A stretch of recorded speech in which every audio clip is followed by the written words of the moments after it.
আচ্ছা, আমরা একটু যেহেতু আপনি এর আগের আপনি বললেন যে স্বরাষ্ট্রমন্ত্রী পাকিস্তান উনি তেহরান সফর রয়েছেন, আলোচনাটা কোন পর্যায়ে আছে আপনি একটু বলেন তো আমাদের দর্শকদের। আসলে ওই যে মার্কিনীদের পক্ষ থেকে তো আমরা বললামই যে মার্কিনীরা একবার এক এক কথা বলতেছে। একবার বলতেছে আমরা যুদ্ধ করব, কালকেই আক্রমণ করব, আবার বলতেছে আমাদের আলোচনা চলমান।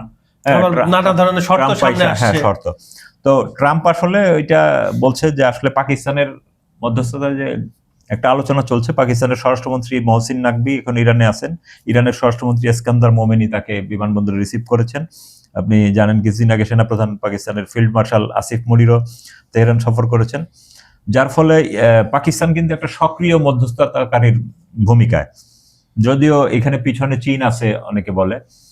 তো এখন যে সবশেষ অবস্থায় তো এই যে পাকিস্তানের ইরানের যে পররাষ্ট্রমন্ত্রী আব্বাস আরাকচি গত শুক্রবার জানিয়েছেন, উনি নিশ্চিত করেছেন যে মার্কিনীদের কাছ থেকে আমরা কিছু বার্তা পেয়েছি এবং এটা থেকে স্পষ্ট যে মার্কিন প্রশাসন আলোচনা চালিয়ে যেতে আগ্রহী, কিন্তু বারবার কিন্তু ইসরায়েল এখানে ঝামেলা করতেছে।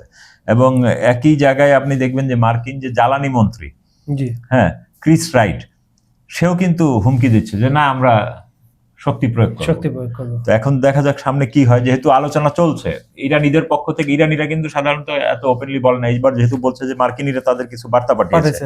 এবং চীন সফর করার পরে যেহেতু আব্বাস আরাকচি ট্রাম্পের যাওয়ার আগে আব্বাস আরাকচি চীনে গেছিলেন, এবং আমরা ধরেই নেই যে ট্রাম্প আর চাইনিজদের আলোচনা এটা ইরানিরা আর চাইনিজরা মিলে আগেই দৃশ্যকল্প ঠিক করে রাখছিলেন যে কি করবে।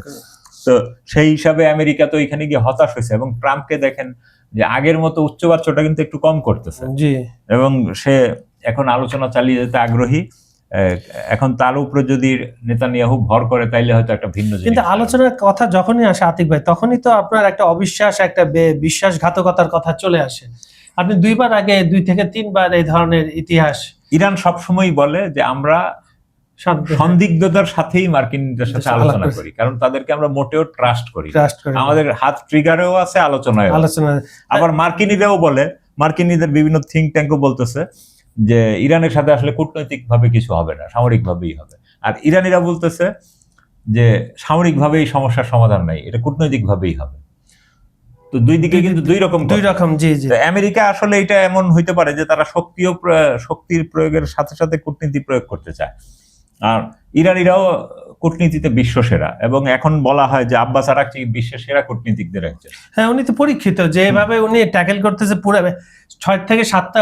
আর মার্কিনীরা স্বাভাবিকভাবে যেই কাজটা করতেছে, তারা আরেকটা চাচ্ছে যে ইরানের ভিতরে যেন একটা 2 ভাগ হয়। ওই যে আমরাও বলেছিলাম যে ইরানের যে শক্তিশালী বাহিনীর রাষ্ট্র, ইরানের যে সরকারের যে মন্ত্রী-টন্ত্রী, এদের সাথে ওদের যে মানে রেভলিউশনারি যারা, বিপ্লবী যারা, তাদের সাথে একটা মতাদর্শের আমেরিকানরা প্রচার করতেছে যে একটা গ্যাপ আছে।